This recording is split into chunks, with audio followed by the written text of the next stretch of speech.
Welcome to She's Got Guts, where functional nutrition meets ancient wisdom to bring you grounded insights and practical tools for your wellness journey. Join Laura, licensed Eastern medicine practitioner and wellness wizard, and Molly, registered dietitian and gut health expert, as they unpack trends, tackle bloating, balance hormones, and help you thrive in modern womanhood without completely frickin' losing your mind. Let's do this.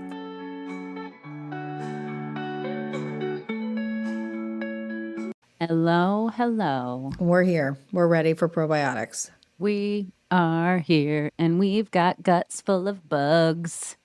We're going to talk about the good bugs. So many bugs. It's like the prairie fields. You know, I heard this story on one of my probiotic roundtables I was listening to from where I got my functional nutrition training this morning. And they were talking about how the prairies in Washington, all of them are, bogged down. It's damp up here. So there's lots of yeast and molds and things. But they were talking about how the butterflies that are there started to go to different places, and then the prairie started to disappear. Wow. And it was specifically because these butterflies were carrying around all of this bacteria that was so helpful for the biodiversity of the prairie. Mm-hmm. And so I would like you to think of your gut and your tube as a prairie. Well, we're going to have farmers come in and till the soil.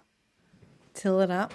All of it. Your body is a wonderland because our body is 80, it's like something like 98% microbes and 2% DNA or something.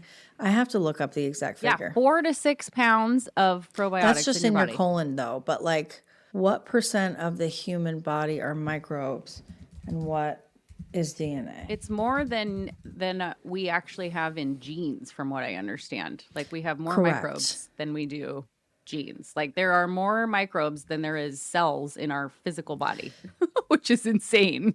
The number of bacterial cells in our body is 30% greater than the number of human cells.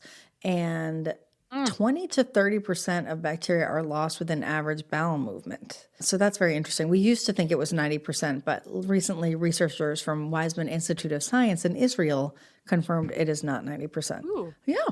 But still, lots of bugs. Okay. And yes, you are correct. It's about 7 pounds of bacteria in your gut, the good stuff. Let's talk about the tube. Like you look at your lips, right? And where can you tell where the end of your lip starts and your gum tissue and your throat? There's really no distinct stopping. It's all the same. Between the lip to your throat, to your esophagus, to your stomach, all the way down tube to the very end, even at the anus. The anus looks very similar to the lips. The lips are just less puckered up from time to time. You don't need to, this is in, that's out. So in that sense, you can kind of think of what we put, like you can think of it as like an inner tube or maybe like a donut, right? Like it's all connected. It's rounded. There's no end. And what we put inside is going right into the center of the donut. And so it's all going to be continuously exposed to, do you use the term skins very much? Like when you think about skins, because the inside and the outside skins are very the same. Like it's the internal skin as opposed to the external skin, because they're very synonymous in the way that they function when we think about how we interact with our environment. Interesting. Have you guys heard that term before? That's what we talked about it in our training. So I'm curious what comes up for you there. You know, in South Carolina, there's a hot dog place called Skins. Beside that, okay. I haven't been personally, but I love it. Okay, I think about the epithelial cells. I think about epithelium. Epithelial skin cells. Yeah. Yes. Mm-hmm. Okay. I was just clarifying it for our listeners that don't know. And the enterocytes. Which are? An enterocyte is a cell of the intestinal lining, and they are held together by tight junctions. Yeah. Tight junctions are the glue that holds your intestinal cells together. Yeah. Really, it's the cells that all that stuff is coming in contact with, right? And then we have the basal membrane and the apical membrane, and one does one thing and one does another in the small intestine. Well, it's interesting because what you're talking about is the inside skins and the outside skins all have this structure that you're talking about right now. So outside might function slightly differently, but the inside they're the same. It's so cool. It is really cool. I think now that I'm thinking of it, absolutely. It's like just inside skin, especially in the intestines. The skins. Yes, exactly. So you think about how you take such great care of your skin on your face, right? Because you're like, I'm going to show up glowing. You're using fatty acids on your skin. You know, the skin is a very acid rich place because it's made of these fatty acids. And then you think about how the tube from beginning to end, one thing that does involve the confusion, I think, of where all this confusion comes from, like what probiotic do I take? When do I take it? Do I even need to take them? How else can I make the gut bacteria happy so that I have beautiful glowing skin and all these other functions that probiotics do, even down to your brain. And you think, okay, well, a lot of that has to do with the bugs that are on your skin, the pH environment too. I was wondering if you wanted to speak to the pH at all, how it's so vast and different, even though the skin structure is very similar. Are we talking, now I'm confused, are we talking about the inside or outside skin? Well, both, because if you think about the outside, like I was just saying, you know, we've got all this beautiful fat on the outside, right? Like we want to add fat to the skin to nourish those skin cells, which are full of fatty acids. Then we're going to be like, okay, now we're in the mouth. What does the pH of the mouth look like? What does the pH of the stomach look like? When you go down even further, you know, can these bugs handle the high acidity of the bile? Can they go further down into what's happening in the small intestine? The interesting thing about our pH is that actually what makes our stomach so acidic is stomach acid. Our parietal cells secrete stomach acid, which breaks everything down and makes it really acidic. And then when it hits the small intestine, bile actually is more alkaline. So the small intestine is more alkaline because the acid is killing any kind of invaders. It's getting, so let's say there's some E. coli that hitches right on your spinach. The stomach acid should, in theory, kill that. And then to absorb these nutrients, we don't want to destroy them further. We want to, you know, break them down using this beautiful alkaline kind of like bile is like Dawn to a fat, greasy pan where, you know, if you put a drop in, you see it break up into little tiny things. That's because Dawn is my cells. Little things that encapsulate that fat. And that's exactly what bile does. The pH does change. And for a long time, we thought the small intestine was sterile. But actually, it turns out that it does have plenty of bacteria in it. But the probiotic bacteria that are going through the reaction that probiotics do to create energy and immune cells and all of that is in the colon. The colon also reabsorbs water and electrolytes and makes biotin and vitamin K. So when you say colon, you mean like large intestine? I do the mean big large one that intestine. Makes the upside down U shape. Yeah, got you. And a lot of times you'll hear the whole thing called your bowels or your small bowel and your large bowel. Like conceptually, when I think about it, like right smack in the middle, like the deepest part of the digestion, the farthest away from the mouth tube and the farthest away from the anus tube, you have where the most absorption is happening. And then closer to the ends, on the top, you have more breakdown. And at the bottom, you have more like, okay, well, I'm going to pull up these last little bits of things that I can absorb. Whereas the skins on the small intestine are so much more complex because of the way that the nutrients have been broken down from the top to like bring them in. And we bring in so many different things that it has to be complex. Then on the other side, it's like, okay, now we're getting more simple. Those skins are a little less complicated. It's more just bringing in things you said, like water, magnesium, some electrolytes, biotin, like towards the end. We're not bringing in too much then. We're just forming a really good stool to get out of here. Although there's a lot of bacteria there still. There's thankfully. a lot going on in there. Well, and I wanted to say too, the acid, yes, it's going to kill off things and break things down for us to be able to absorb from macro to micro. But also the bacteria does that too. Some of them act as defenders and some of them act as farmers, which is pretty cool. I kind of like that story. And, you know, when you think about okay, so like as me, do I need more farmers or do I need more defenders?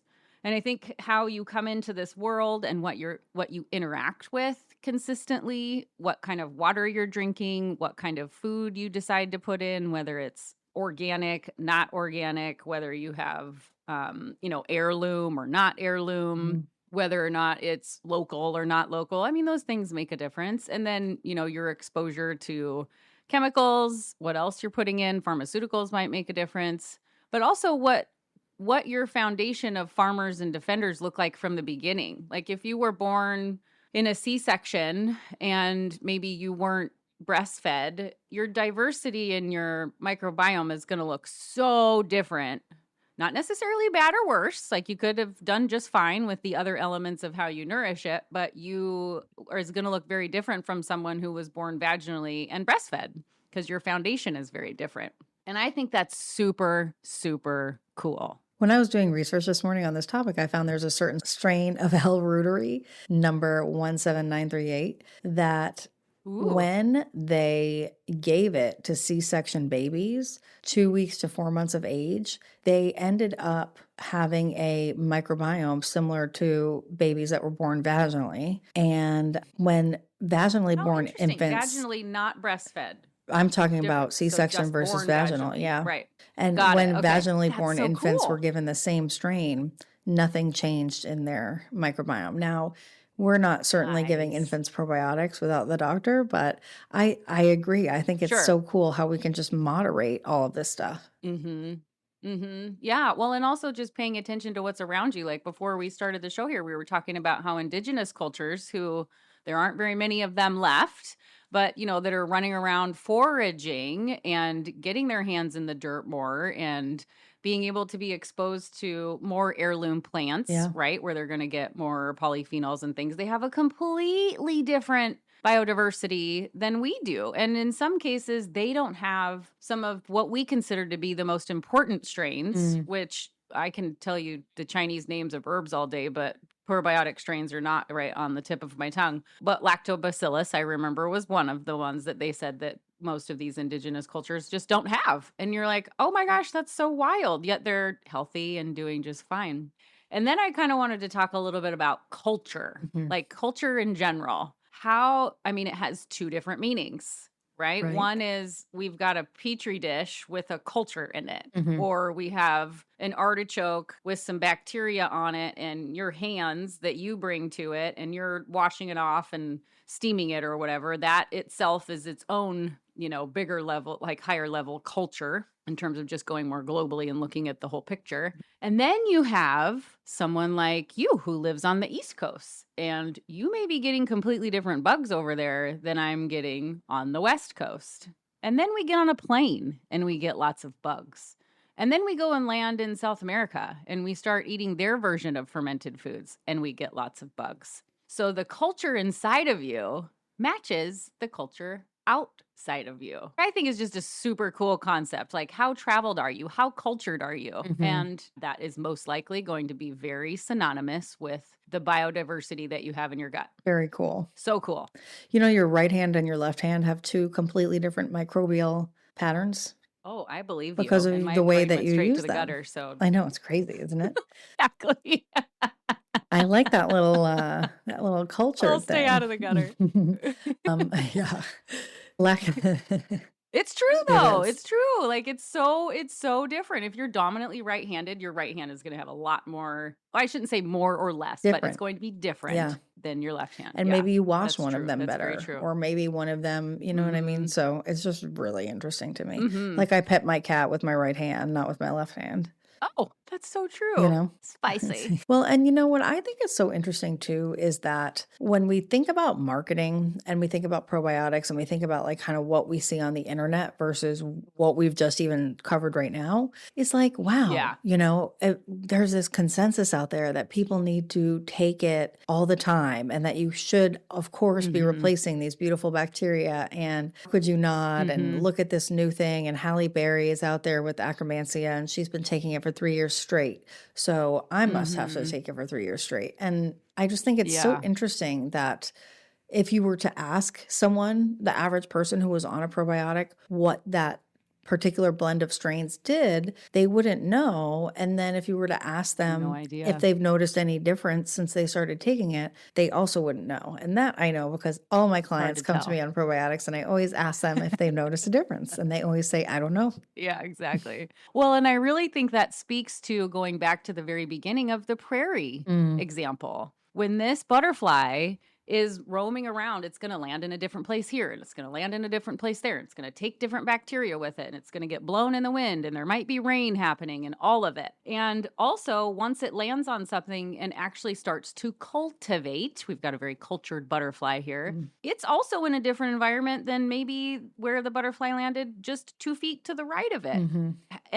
And it's its own little, I mean, I think the word environment is a really good way to look at it in terms of, that's why we say biodiversity or your microbiome. This is exactly why we say that. And having one strain come in, I do believe has its benefits when that strain has been researched for a specific thing and you are in a specific place in your health, and it will come in and make a change. But just taking one thing all the time, when your butterfly is very different than the other butterfly, and you have different farmers and different guards, and you have different environmental patterns, it follows the theme of what we've been talking about the whole time in terms of you just need to know what is going to be right for you. And there's so the way that the cultures interact with each other, you can't guarantee, I mean, you'd have to have a really good study to make sure that those two cultures in the different petri dishes aren't behaving differently. Right. Like you really have to keep the parameters of that study extremely dialed, and I don't know, it would be sanitary and whatnot, but in terms of making sure that it's going to be the same, the outcome is going to be so different. There's so much more going on than just one strain. It's actually how it interacts with your tube from beginning to end. Right. And thinking too, if you were planting carrots in your garden, you wouldn't just like, as the carrots were coming up, you start to see the green tops, you start to pick some carrots. You wouldn't then just keep planting carrots every day. The same analogy goes for strains of probiotics. And when I say strains, I'm not even talking about like L. reuteri, because I was doing research and, even just in one article that I was reading about L. reuteri, which is a lactobacillus strain, there's like CRL 1098, and then there's the one that I just talked about, and then there's 30242, and then RC-14 and 4659. And I think that for us to understand that each one of those things that I just said does something different specifically, that it's very, very detailed and really, you can really nerd out on it. But that doesn't mean that when you see a probiotic and you know that probiotics can help with weight and they can help with microbiome reshaping and they can help sometimes with bile or with your leaky gut intestinal permeability, those enterocytes, bringing them back together. They can help with all kinds of different things, but they can eradicate certain things sometimes, like bugs in your gut. We've got to know what we're doing here, and we don't want to take it forever, because once we've populated that strain, once we've planted those carrots, then the carrots are going to grow, and we water them with the food that we eat. And so remembering too that using food is always going to be important, even if you are, supplementing with something. I would say even more important. Oh my God. Even more important. It's always going to be even the number one. More important. Yeah. Get that food in there. And, when we think about what types of foods, I mean, I have my top 3. Molly, what are your top 3 in terms of like, okay, I don't have something super specific going on, but I want to ensure, as a healthy, mindful person who wants beautiful skin and wants good digestion and all of that, like I want to make sure, and I'm really not ready to throw a bunch of probiotics in when I have no idea what's going on inside of my gut. What kind of foods can I bring in that help nourish and feed that microbiome in a way that's beneficial? What are your favorites? So it's always going to be polyphenols, number one. And I say that because... And what's a polyphenol? It is a colorful plant. So any plant with a rich, deep color. I say that because that way we can tailor it to ourselves. So as long as you're getting a variety of colors, I'm not going to sit here and say, so dark leafy greens have the most vitamins and minerals in them as far as spectrum. If you were to put a chart up, they'd have almost every single one of them.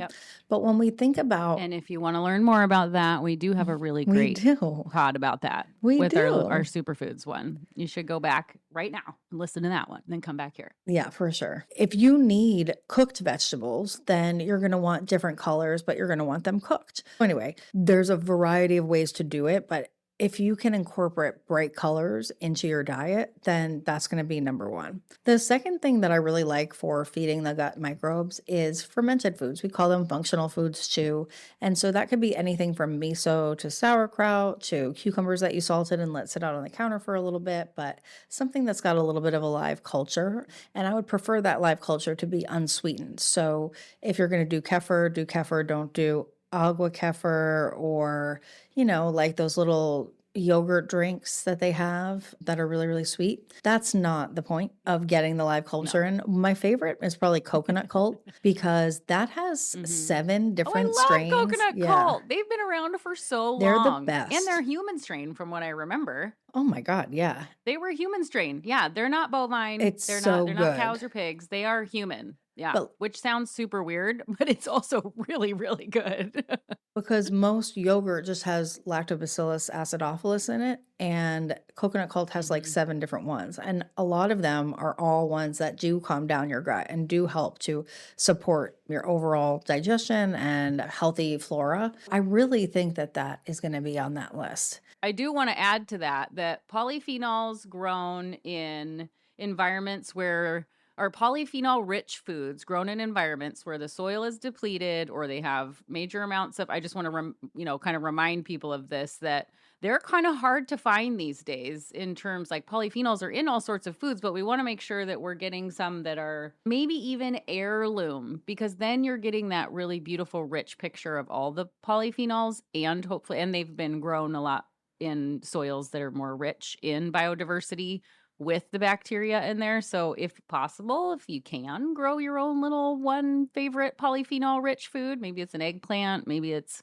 grapes, I'm not sure, whatever works for you. And then you mentioned Farmers market's good fermented for that too. foods. Yes. The thing about creating the bacteria or creating that bacteria profile that I wanted to mention about sauerkraut about making your own that's really cool is that your hands, like I said before, are going to have some bacteria on it. The cabbage that you're planning on using, it's going to have some bacteria on it. So each time you make a batch, you're getting a completely different array of bacteria and they're all interacting very special together, which I think is pretty cool. And it kind of motivates me to want to have my kids pick one of these, every day. The other, in terms of, which brings me to my third one, which I would add is the kefir, which I think you mentioned. So like polyphenols, colorful rich foods, sauerkrauts, and Coconut cult.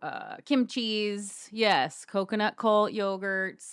And then you also mentioned miso, which I thought was really great. And the kefir. I wanted to talk about the kefir and that there's like kefir grains, I guess, that you can buy that it's very different in terms of the bacterial profile that you're getting from a kefir grain that just has milk poured over it and it's becoming fermented sour or whatever, as opposed to a lot of the like powder based kefir starters that then they just add that on top of. So I assume that when I go to the grocery store and I buy a $12 container of kefir that it better be from friggin' grains, but I need to do a better job of starting to look at the label to see if it is that, to make sure that what I'm getting is actually worth it and there's not a lot of sugar, because you said no sugar. And then the other thing is that miso should be fermented for a minimum of 6 months in order to have its highest capacity in probiotic profile, which I thought was pretty cool. I did not realize that. I learned that in my little probiotic roundtable this morning that I re-listened to. I was like, oh, I'm not looking at the miso. I'm wondering if that's a standard now, or I don't know. What do you know about miso in terms of its aging? So I think in terms of, first of all, the pearls versus the powder, I would imagine that the pearls cause a deeper, slower fermentation, and the powder is kind of like a curdler almost. Like it's just like a quickie. Kind of like yeast, where if you were to get like the fresh yeast versus an instant yeast, you're getting a different rise. Right. With the other question that you just asked me, I think with miso, it really depends where you get it. Like if you were to get a packet of instant miso soup, we can assume that that's not a 6-month fermentation. But if you're going to the Asian market, which we love, then, just We taking do. a peek and seeing if you can read anything on the package, if it says anything about that, or looking at some different brands. But I don't know necessarily what the standard I think is. if it's refrigerated, you're probably going to be better I off than agree. if it's in a I don't think powder. a powder is Yeah, really like going a to do you any good. refrigerated paste. Yeah, Yeah. totally. I think that'd be great though. I Hmm. was thinking about that. I was like, how can I get like a quarter cup of kefir from the kefir pearls or a small amount of miso, which, all you need is really a little bit of these each day. If you have a quarter cup of kefir, that's fine. If you have a little scoop of miso 3-4 times a week, that's fine. If you're eating polyphenol rich foods, Because that's fine. because probiotics create energy and short chain fatty acids and immune cells and all kinds of other stuff by using the starch from these fibers and fermenting it basically. But because it's in your colon, you don't feel it the same way as if something was fermenting in your small intestine, like a FODMAP. Just remembering Right. that, there is a process almost like they eat the starch of the fibers Mhm. and then they go and create all of these beautiful things like your wonderful immune system and energy and all these other incredible benefits. So just remembering that you have to again water those carrots or you're not going to get the benefit of what you're eating anyway. So Mhm. whether it's taking it in a capsule form or eating it naturally. But the cool thing about naturally occurring probiotics, so those would be the fermented foods and miso, Mhm. is that it's a Mhm. diverse amount. And like I love what you said about making your own sauerkraut is every time it's a little different. Or buying like a sauerkraut Yeah. that's like even, if you're really averse to cooking, a lot of times there'll be like a local pickler that'll do it. It's in the fridge, Hmm. it's not on the Right, right, shelf. right. Yeah, exactly. Get that one. So when we think about that, those are naturally occurring and it's not like this hyper sensitized thing. Whereas if you're taking something from a bottle, what you're doing is you are, in essence, crowding out the room for anyone else to get in. While a naturally fermented food has several different strains in it and is going to be beneficial for overall gut flora, which is really we want richness and diversity. We don't just want like an acromancy, a Right. heavy gut, so that we can have our GLP-1 production be at top tier. Because if we keep taking that one, Although at some point in time that might right? come in Oh handy, yeah, right? Like right. that if that is where you come in, if that's when you need to insert to change the pathology, boom, bring it. That's exactly what it's there for. Yeah, 6 months maximum, and then we don't want to be taking one strain Physiology, excuse me. or Change the physiology and the pathology. I'm sorry. I want to make sure I'm saying the right words. we I didn't mean don't. to interrupt you, dear. That's okay. It's about time. We don't. We definitely don't want to be taking a bottle for too long because it is going to crowd out some other strains, which we need. And it's also, Mhm. those capsules are overfilled because bacteria die. But if like Consumer Reports or the USP or whatever did a test on it, we would want them to see blank amount of billion organisms. So they overfill. And so you're Mhm. taking dead probiotic bacteria. No studies done on doing Mhm. that long term. And there are Mhm. plenty of studies that show that if you take just one strain in these high amounts, that you're doing more harm than good over time. So use Mhm. it like a course, almost like you would do a Mhm. course of antibiotics, like populate Mhm. and then treat with food, like beautiful colors of polyphenol rich Mhm. foods. And for all of our super cube drinkers out there, one of the things that I do every morning with mine is that two things that I kind of rotate between. One, I really like to use the Megaspore probiotic because it is soil Every derived. day? Like I love that one. We keep a capsule on the thing and I open it up and I just sprinkle like the tiniest bit in Hmm. there. A little bit every day, just a teeny tiny bit.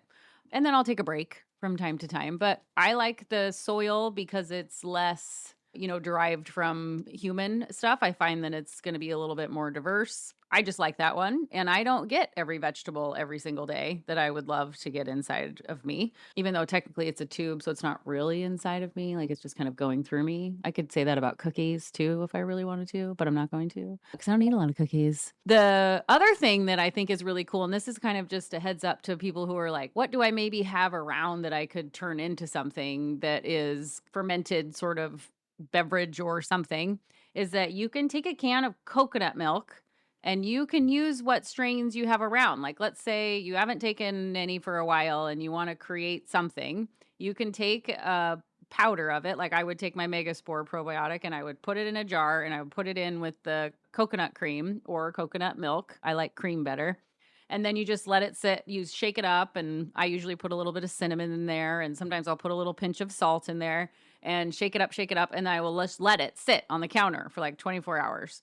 And then I'll throw it in the fridge and then it kind of hardens up and it gets this yummy consistency. And you can take a scoop of that. I mean, you can just put it right in your mouth because it's delicious, but you can also put that in something like your super cube in the morning if you wanted to make sure that all of the mushrooms and the salt that's in there and the herbs and the ghee and the collagen and all of it is all surrounded by something that can help it kind of digest a little further down. It's kind of like eating sauerkraut with a food that maybe isn't so great for your tummy. You're like, okay, well, maybe I can help it out a little bit on the way down by giving it some good bacteria. Word of caution for doing that would be that bacillus species that are in megaspore can increase histamine intolerance. They can activate mast cells, and they're going to make you feel like dog shit if you have severe dysbiosis. So just be careful. Right. You can also increase your immune activation, which could eventually lead to autoimmune disease. So as long as you're not using too much. I just wanted to clarify the histamine, like what that might be like if you have rashes pretty frequently, if maybe right when you're starting your period, you get like a cold or a flu, you always get like this flu-y feeling, that can be kind of histamine. Common infections, maybe asthma or allergies kind of go along with the histamine thing. So if you have some of that, yeah, you're not wanting to take anything very long. And it could also be that you're like sensitive to certain things or really chronically bloated. Those can also be signs of histamine intolerance. So just keeping in mind that, you know, we really want to, if you have like chronic GI issues, then playing around with probiotics can be a little risky because, especially for a long period of time, just because we don't know, you know, is this making things better or is it making them worse? Yeah. You don't know. You don't know.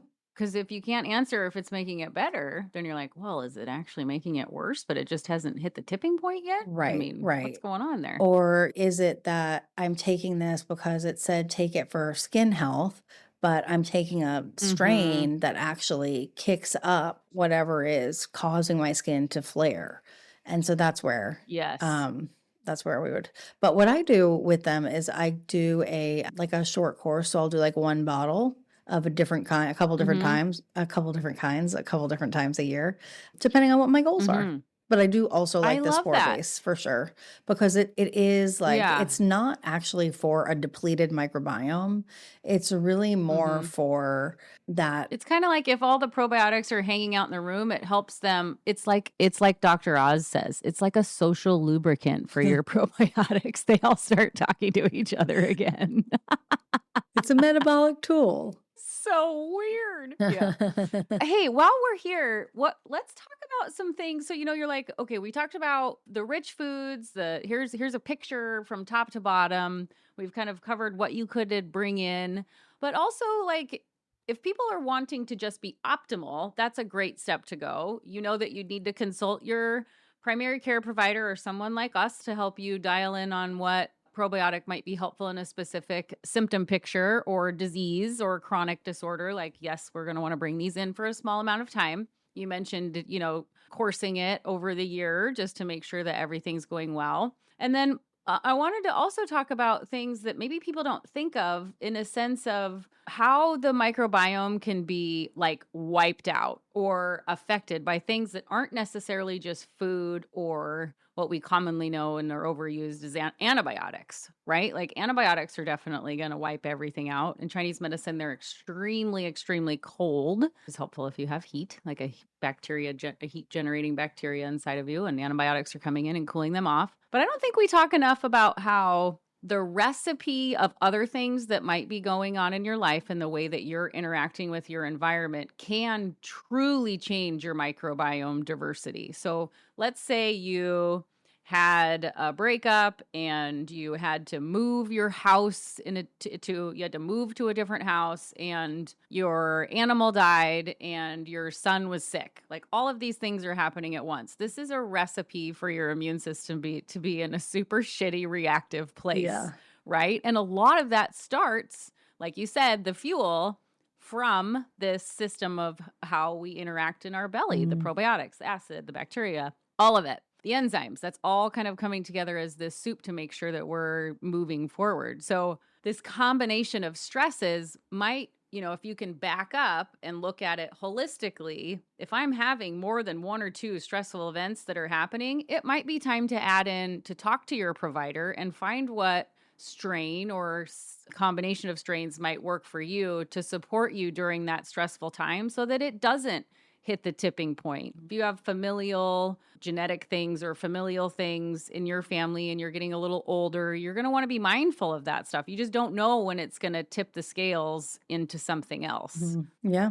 Like I think we're all kind of teetering a little bit on autoimmunity, to be completely honest with you. And some of us come out on one side and some of us come out on the other. But that's a great thing to be mindful of, is what is the combination of stress and how can I support my physiology prior to it turning into pathology. Well, and another thing that can really wipe out your microbiome is the standard American life.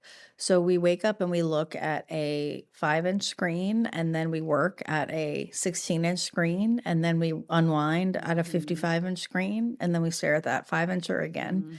And stop making fun. Stop describing my life right now. I don't can't. like it. I'm just kidding. I go outside a lot. But if you don't literally touch grass, then you're not getting the earth. That's why I like farmers markets so much, even though, not everybody is certified organic. I'm not really someone who's obsessed with organic, but I do think that it is important in certain circumstances. But at least at the farmers market, it's local dirt. And, you're out, first of all, outside getting the thing. Yeah. But when we You're talking to the absorb our environment, when we walk in the woods, we're inhaling those decaying leaves and the dirt. And that is a natural probiotic that is absorbed into our gut. Yes. And so thinking about okay, well, if my life is sterile and I'm just watching Kim Kardashian live her life and feeling feelings associated with, you know what I mean? Whatever it is, obviously you're not super fulfilled when you're going from screen to screen, like so many people do. Just breaking that pattern and getting outside and thinking what can I do to really support my overall health? Because that's why grounding and earthing and all of those things are so great. You're connecting to the electrical energy of the earth, but you're also breathing in the environment. And that is helping your microbiome. Yes. I mean, there's so much to be said about that. You are what you eat. You are what you experience. You are who you're, interacting with in relationships. You are the environment that you live in. It is very, very true from top to bottom. It is. And we know that so many of our digestive bacteria and everything within the gut really does have a huge impact on our mood as well. I mean, so much of our neurotransmitters are just manufactured down there. How are we going to support them? I guess that's another maybe tipping point, or not tipping point, but maybe another area to consider if you're experiencing maybe it's non-hormonal depression or something, and you're like, man, I need to make sure, maybe I should talk to my provider about what sort of bacteria to get in right now to really shift what's going on in my brain, because I'm obviously not making enough serotonin or dopamine or whatever it is however that's presenting for you, because it'll look different for either one, but bringing that in for the brain is so great. And probiotics that influence serotonin and dopamine production are actually called psychobiotics. So it's pretty cool because, there's a strain for everything. Oh my gosh. If I was a bacteria, I'd totally want to be a psychobiotic. That sounds amazing. That is so funny. Will you be a psychobiotic with me, Molly? Which one do you want to be? Yes. So actually, spore-forming microbes and the commensal version of E. coli help with serotonin. There are some bacillus and Saccharomyces help with norepinephrine. Just thinking about your PCP, your primary care doctor is not going to know this. I was on. That's true. I've said that. When I think about that, my PCP is a naturopath, which is why I say that. I thank you for calling me out on that. Your PCP is not going to be able to have this conversation. They're going to tell you to get cultural, acidophilus, which is acidophilus. Yeah. Or go drink your, some yogurt like you mentioned before in the little container. The sugar. A naturopath or dietitian or someone who's studied the medicine will be able to have that conversation. Yeah. But thank you. If you're looking to get started and you don't know where to get started, can I tell you a few of my favorites? Of course. So basically, I don't like to get probiotics from the TJ Maxx checkout aisle or from Amazon No. because they're piled No. in. First of all, they're all dead. So you're wasting your money. Let's just Yeah. like the heat and Yeah. all of that. And again, we don't know about that dead bacteria.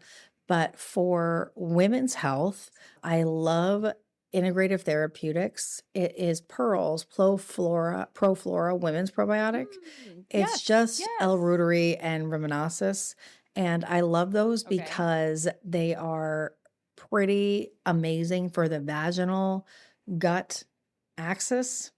And so if you notice that, like especially with UTIs or just like Yes. overall, like the women's kind of flora area, those are the two that are the most studied. So I love those two. So for something like if you get frequent yeast infections or you have like frequent UTIs, that might be something good to like course with, like we talked about how you do. If you got frequent yeast infections, I would say Saccharomyces boulardii, which is Yeah. Okay. Good. and diarrhea too, Saccharomyces Yeah. boulardii. There's a generic, there's a Yes. name brand called Floor Store that you can get at any pharmacy. And then there is, but a good place to get probiotics like Whole Foods and Sprouts because they're in the refrigerator. That's where I would start. Yes. Or, one of our full scripts, certainly on both of our websites, you can find invitation to that or the site of the place, like the company. So integrative therapeutics Pro Flora Women's Probiotic. I know they don't sell that at the grocery store, but they do sell like Jarrow Femdophilus. I like Jarrow a lot. They have some good ones. They have an S. boulardii blend that has L-reuteri in it as well, which is really helpful for like IBS and stuff. There's a Jarrow Gut Health. That's the one that I'm talking about. And then there's Jarrow Femdophilus, which is really good for frequent UTIs. If you have yeast infections, you want to go S. boulardii or Floor Store. If you have a diarrhea, you want to go S. boulardii or Floor Store. And then I love Allergy Research Group, but you have to go through a practitioner, I think. But Allergy Research Group is one of the only ones that has blended Lactobacillus plantarum with the other two that I just mentioned, L-reuteri and another one. And I am obsessed with it. And I think they just changed the name, so I'm trying to find it. But do you have a favorite? You like Megaspore? I like Megaspore. I wouldn't use it to restructure a microbiome, and I would use it more for like metabolic health and immune health, but not for like gut stuff. Yeah, I don't dive very deep with probiotics, to be honest. I am more like food, lifestyle. I'll interrupt if it's necessary and then I'll do a little deep dive to refresh myself, but it's not my first line by any means. If people are dealing with yeast, yes, we'll throw in some sac. If they have some, yes, I go with like kind of the simple route on those, I think. I'd love to have a deeper dive with it and I'm excited to hear you explain more about it. So that's really fun. Yes. Yeah. Because we definitely. And coconut cold I've loved for forever. I love it when you throw some just like every few jars of like if you eat we eat a lot of yogurt in our house. My son loves whole milk vanilla yogurt. It's like his favorite thing. And I would love to start getting more coconut cold in the house. We did it for a long time actually, and we just kind of fell out of the routine. But we need to bring those back in. I every love coconut cold. Few weeks. Yeah. Just keep it diverse. Do the like travel in the supermarket and find get cultured in the supermarket. Well, and it's also like this little tiny jar that you're really just taking one spoonful of. One scoop. Yes. You don't That's have why I to. wanted to put in my son's regular yogurt. Yeah. Yes. A lot of people will open up a probiotic and put it in a yogurt. I don't know how. I'm not crazy about that. Yeah. But that's definitely something that you can do. Like people who make their own yogurt will kind of ferment that and then add their own strains. But I mean, that is what they do at the yogurt factory. To kind of wrap it up here, I think the big picture is when you're thinking about probiotics, why are you thinking or you need them? What is going on in your life? Are you having an actual symptom picture? Are you experiencing a recipe of stress and you're not feeling like yourself? Or are you just trying to obtain optimal wellness? Then that's the first step. Step 2, talk with your natural provider of someone who you trust who can help you pick a strain and a timing that might work for you. And then always, always, always try to incorporate small amounts of cultured foods from different cultures into your body. Yeah, for sure. I mean, I think that's kind of the wrap up there. And don't do it every day, all day. Acidophilus every day, all day. Oh. It doesn't make any sense. And if your doctor tells you to go get some Culturelle or some Align and you've done it, then you're done. You've taken it. You've planted the carrots. So Yeah. keeping that in mind. Yeah. And I do think as someone with Crohn's disease, I am highly like I'll GI test myself once a year just to see like what's going on in there. And I do tend to need a little bit of support. So that's why I do it. But I'm doing it based on testing and knowing my body very well and also being deep in this field. I do think that if you do something short term, you're not going to harm yourself. But if you are, like you're saying, reaching towards this pill that is promising weight loss or promising that it's going to heal your gut or some other like broad thing without understanding the mechanism, without explaining the mechanism. And like some of these probiotics can be $250, $300 a bottle. I promise you, that's not the solution. So I know it feels like it should be. And that's kind of one of the reasons I think they make them so expensive is because it seems more legit. But the fact is that your body needs specific things and your body doesn't need specific things. And we want to make sure we're not turning on one switch and turning on off another switch just because you're trying to fix something that may not even have anything to do with your gut microbiome. Yeah, 100%. 100%. That's so good. Nice wrap up there, Molly. All right. I also wanted to mention too, like I was thinking about how I put so much time and energy into my newsletter. And I know that you do too. So I think we are going to link that in the show notes here. So that if you guys want to sign up for our newsletters, I'll have one for PDX acupuncture that's, going to be a little more holistic, focused on like acupuncture, nervous system, women's health and stuff. And then I have Supercube that will be a little like Lala's wellness. And that'll be a little more focused on, kind of our products and also women's health there as well, because our products are very specific for it. And I just wanted to plug really quick that we have a new product coming out very soon. It's called Lala's Lube. And I am so excited for it because perimenopause and menopause can be a difficult time as our estrogen changes our tissues. And we want everybody having amazing, comfortable, moist, slippery, delicious sex that is satisfying. And this will absolutely do it. It's not drying. It's all natural. It smells delicious. I'm super excited for it to come out. And it's giving me a platform to let my Scorpio dirty side that I have a rooted sense of humor rooted in to come out. So I'm really excited about that. Yes. We want that. We do. Yes. We want that. We need more of that in life. Yes. You know what I'll do is I'll put together a handout about some different strains and some of the brands that I've talked about, and also making sure that you understand the natural piece. And I will link that. And when you download it, you'll be on my email list. Yes, that's great. And I don't know, I've been turning the majority of our podcasts into like kind of mini blogs on Lala's website too. So I don't know if you're doing that, Molly, but a lot of what we say will end up in print somewhere on our sites. So be excited to go and visit them there in a different little platform. Yes. And let us know what you want to hear. As always, we love hearing from you, and we'll see you soon. Woohoo! Thank you so much for listening. We offer personalized support to clients in many ways and would love to work with you.